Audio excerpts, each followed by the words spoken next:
This team loves him. He works hard. He practices hard. He's gaining the respect of players by how he goes about doing his job, and that's what this league is about. So just really having fun with Justin and really excited about his future.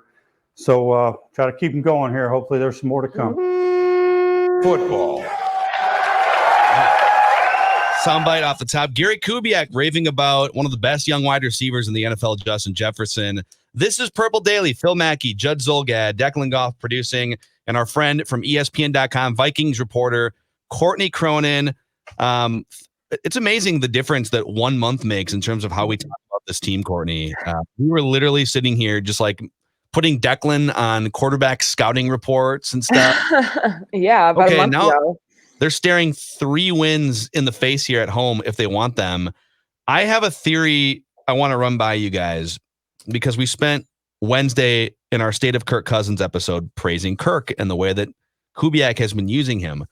But I want you guys to tell me if I'm being too hard on Kirk when I say that I have this feeling when he's 1-5 and the pressure's off and you can sort of come in and hand the ball off to Dalvin Cook for a couple of weeks. Easy peasy for Kirk. He did take a step forward in a Monday night game. He did what he was asked to do. He got off the schneid, and so that is a step forward in his career to finally win a Monday night game.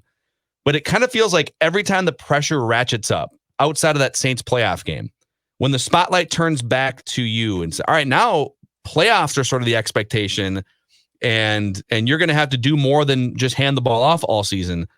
I just kind of feel like a Kirk torpedo performance is laying in the weeds at some point here. And I'm wondering when is there going to be a Kirk torpedo performance like we saw against Atlanta and some of these other teams? Or have the Vikings sort of gotten past that with the way that they're scheming this offense? You'd like to think so, right? Like that Gary figured it out because these last few weeks, they look really good and they look like they can perform within Kirk can perform within the confines of what he's being asked to do. But I think you're right. And I think a lot of people have that expectation of him. And is it fair? Because the guy did get them to a playoff win, won that drive, in overtime. He did win a big game on Monday Night Football. He's been incredibly accurate. He's done all these things, but it's never like super consistent. I don't think that like the reliability factor, I think is why a lot of people have that same belief that it's always around the corner. It's looming somewhere. I understand it because there've been moments before where the pressure's on Kirk. 2018, go win that game against the Chicago Bears at home when they're not even playing their starters in the second half, because they had already locked up their playoff bid. Go win that game, and then you can back your way into the playoffs. Well, they didn't do that. So, I mean, I think it's just people want to see more of a consistent body of work before they're ready to give all the faith to Kirk Cousins to know that he can come through for you in big games. Because there's always going to be a caveat. The caveat in New Orleans, they won a coin toss. The caveat against Chicago, well, the Bears didn't have Akeem Hicks there in the second half, and their offense was so atrocious that the Vikings should never have even been keeping that 19-13 game as close as they did. Like those types of things. So I understand like the anxiety, or especially with Vikings fans thinking that like the bad Kirk's going to show up at some point because historically it's kind of been like he's had some good moments and then it'll kind of take a step back. So you've got, in my opinion, potentially 2 good teams left. You got the Bucs and the Saints, right? Besides that, I have no fear on Kirk now unless Dalvin gets hurt. Mm-hmm. Because I think as long as Dalvin is there, and we saw this against the Bears, and it was very important, Kubiak, and he's right, is going to continue to give him the ball, good or bad. That is going to lighten the pressure on Kirk because every defense that the Vikings play is going to say, we are not going to let Cook beat us.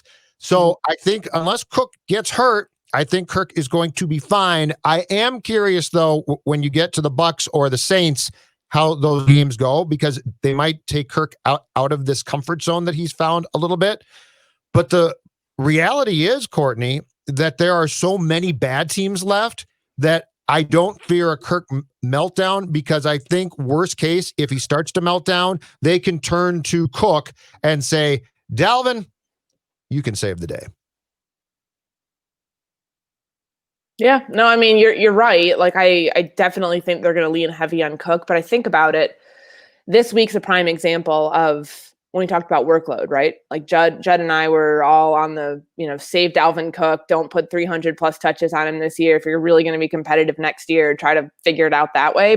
You guys did a 180 on that. Now it's like 50 touches a game. Just Exactly. So I like the way that I think of that is Dallas has like a really bad run defense, right? Like they give up the second most yards per game in the NFL. So you can run the ball on them and you can run them effectively, but like can they do something where like they build up a big lead and then they allow Kirk to maintain that, essentially Kirk, Justin Jefferson, the tight ends, Adam Thielen, the whole thing, because this is one of those games that I think that they should be able to come out to a very big lead at home. They're putting up 470 plus yards per game at home on offense. Don't ride Cook the whole game because, like Judd said, you're going to need him in the games that are going to be harder to win, like the Saints, like the Bucks. Yeah. Hey, on Justin Jefferson. So he right now, I think he's 7th in the NFL in receiving yards. Yep. Yeah, he's ahead of Allen Robinson, Tyler Lockett. He's ahead of Devontae Adams, Devontae's missed a couple games. He's 7th in receiving yards with 762. He's tied for 2nd in yards per reception, just over 18 yards per reception. Is there any question? He has become the Vikings' number 1 receiver. To me, I get Thielen's the number 1 receiver in the red zone, has more touchdowns, and I think has a couple more catches. But I think Justin Jefferson is their best wide receiver, and I think he's a top 10 wide receiver in the NFL. Are those hot takes? No. I wrote something today just about his offensive rookie of the year campaign, and I think that he's in a prime spot right now to A, earn that award, B, earn a Pro Bowl nomination, and C, become the number 1 receiver in this offense if he isn't already. I mean, obviously Adam Thielen is a really good receiver and has always been better in a duo, and he's got somebody who allows him to do all of the things that he does well, like you mentioned with the red zone. I mean, he's got 6 targets, I think 6 inside the 10, and he's a great goal line receiver for Kirk Cousins, but he's obviously so much more than that. But like I say all that to say, Jefferson's allowed Adam to be as good as he is instead of having like, imagine if they had somebody on the other side who wasn't getting the other team's number 1 cornerback, who really had training wheels on for most of his rookie season. That wouldn't allow Adam to flow so freely through the Vikings offense. So I think it's a big deal where Jefferson is now. And, it didn't take anybody very long, like to realize like, okay, this guy is capable of that. Like this is honestly probably the most seamless transition they've had for a rookie stepping in and playing right away and doing everything right away. I can't think of a single thing he's done wrong. Like seriously, I have a hard time thinking about it. I can't name one thing he did wrong. I mean, his 4 catches, 26, 36 yards, whatever it was against Green Bay. Well, he had Jair Alexander shadowing him the whole day. Like that's tough. And I mean, that's a damn sign of respect though. You have a number 1 corner shadowing you 8 games into or 7 games at that point in your rookie season. That's impressive. So what do you think is the key here then to his next step as far as, and I get that this is the Cook plan and Kirk fits in to it, Courtney, but what's the next step to getting him, I don't know, let's say 3 deep shots per game, where I think they took the 1 against the Bears, but that was it. And then the rest was not really deep stuff, because that to me would be the next place, and especially with Cook, where Jefferson could play an absolutely instrumental role where you go in to each game with a goal of, let's say, 3 deep shots, because if 1 hits, that's huge potentially. Sure. Yeah. Well, he's averaging 18.1 yards per catch. I think that's a big deal. When you look at where kind of that stacks up, like I think it's 4th in the NFL right now, 4th best. And he's, he is that deep threat. He's got great straight line speed. He ran a really fast 40 at the combine. All those things add up to show you, okay, that's the element, those deep overs, deep crossing routes that they had with like Stephon Diggs, that they can replace those now with Justin Jefferson. So I think what that will take is probably an evolution like that we're seeing right now, like with the play action, getting more of it in there. I mean, they're relying so heavily on Dalvin Cook. That's great, but that also does open up some opportunities for play action shots, some deeper ones. The Bears took that stuff away because they played so much zone on Monday night. So I wouldn't be surprised if maybe Dallas, considering their secondary is really bad and they're just like not good, like on defense in Dallas. I don't know what Mike Nolan's doing. They're just not very good. So I would assume that this is probably the prime weekend to do that for Justin Jefferson and for Kirk Cousins, because they're allowing like 103.1 quarterback passer rating to opposing quarterbacks. It's not very good. And like Jefferson is giving Kirk his highest passer rating of anybody on the Vikings right now. So it seems like all those things would align Judd to where they can get him in the deep passing game going. Courtney, on defense, what do the Vikings have now in some of these younger guys? I mean, DJ Wanham has racked up a small handful of sacks and has played really well. He had like 5 pressures last week against the Bears. Hercules Mataafa is only 25 years old, and you saw him flash a couple times. That's I feel good. like Mike Zimmer has done such a great job coaching up and scheming here. Who has stood out the most to you in terms of guys that might actually play a key role as starters or even just like situational guys over the next 2 or 3 years? Well, I think Gladney, throw him in there too. He had a really good game, and he had that stop on 3rd down in Chicago. That was really impressive. A lot has been thrown at him this year, like a ton of just like information flying at him 24/7. And he's just trying to, stay afloat. So I know that it hasn't always looked great, but there have been some good moments from him in the Detroit game, in the Chicago game, that I think you can really take over to the next, next year. Wanham's a good one. I think that we all kind of thought it'd be Danielle Hunter light when they drafted him, not just because an SEC guy, but that's because that's kind of what we were sold on, like similar build, similar athleticism, a lot of the same raw qualities that you saw in Danielle Hunter. Apparently DJ Wanham had him as well. So I'm not saying he's going to become Danielle Hunter, but I do think he's going to play a very big role as the years come on, because think about it, like, they've got to figure out what they want to do with Danielle Hunter next year. Can they afford to pay him? Can they afford to make him, he allegedly wants to be the highest paid pass rusher. Can they do that? Is that even going to be on the table? Who are they going to put the other defensive end spot like that? Those are all those questions I think that you got to answer. And he's part of the mix here. I mean, for where he was drafted, and they've kept him on the roster. They've brought him along slowly. Like he's played a significant role these last few weeks in situational like moments, not like he's playing the whole game, but no, I think he's looked really good. I'm curious to see like what James Lynch becomes. I really am, because Hercules did play well. This was, sorry to be like sarcastic, but this is finally the Hercules that they've been touting. Like what we saw on Monday night was like what we've been like sold on for years and years. Like, oh, Hercules Mataafa, this great 3 technique. Like we finally saw it. Like he flashed. And I mean, on that sack, I think Eric Wilson was in there too. Like that's what I thought that they were that they saw that they were selling us on for so long. And that's important, because you need those types of players. But I am curious when I say that, like with James Lynch as well, what does he become in the next few years? Because they've kept him around. They haven't put him on practice squad because they're terrified that he won't get through waivers, the whole thing. And those are 2 4th-round picks that, look, at least at this point, like they might pan out in the future. A month plus out now. What is your theory, or what have you heard?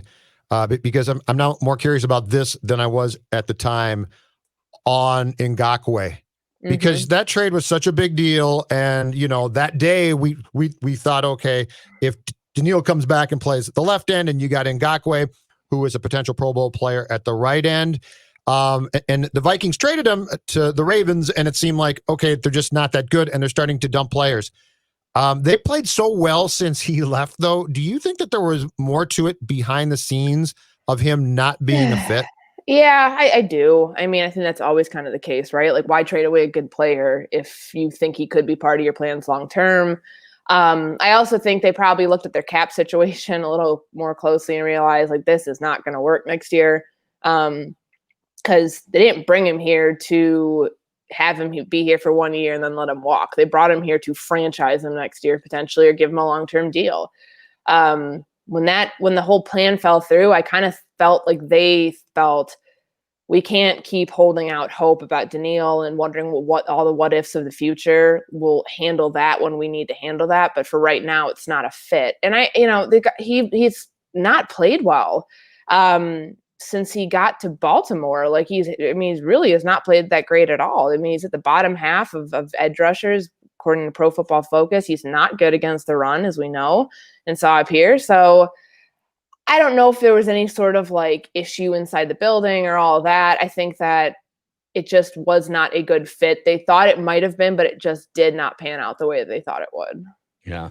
Yeah, I think, and now that you've sort of proven to yourself as a franchise, like we can sort of plug random guys in and still get some productivity. Mm-hmm. I was on board with, listen, if you need to pay 2 defensive ends, that's one of the 3 positions I would just pay for. I would pay for pass rush. I would pay for cornerbacks. Mm-hmm. I would pay for certain offensive line positions and obviously quarterback, but maybe they dodged a bullet. I mean, maybe they never intended to pay him $18 or $20 million a year. But now that we've sort of seen it play out, it's probably the best thing to happen for the Vikings that they were bad to start and they traded him and got almost all their picks back. Mm-hmm. No, I mean, they have like $6.8 million in dead cap that they have to take on for him. And you basically paid him for 6 games and 2-ish months of work. You're going to look back at this. This is going to be one of those trades that we think of when we think of worst Vikings moves, ranked. Like you see it like on a fan-sided article or whatever. And this will be one that's definitely in there being like, remember when that happened? Because that was like a significant price that they paid. I mean, hell, they got the guy to negotiate his franchise tag down to $12 million. He was wanting to get out of Jacksonville that badly, and all these weird incentive-laden things in the contract and the language, and then they cut him. Like, I don't know if there's anything more to it other than they realized, hey, this is not like we thought we were doing the right thing and it didn't pan out. It was not a good move in the end. Like nobody can argue that. So that's a wrap on this episode of Purple Daily. Also be sure to check out later on this weekend on both youtube.com/Purple Daily Podcast and Apple, Spotify, scorenorth.com. Vikings Vent Line right after the Vikings Cowboys are done. And also our confidence, curiosity, concern episode leading into that game. But if you haven't checked out Vent Line yet, we're welcoming fans into the video with us to break down the game and to offer their thoughts. So you can email Declan or all of us, but Declan's the one that you have to get through if you want to be on the show. VikingsVentline@gmail.com. That's a wrap. We'll see you guys tomorrow.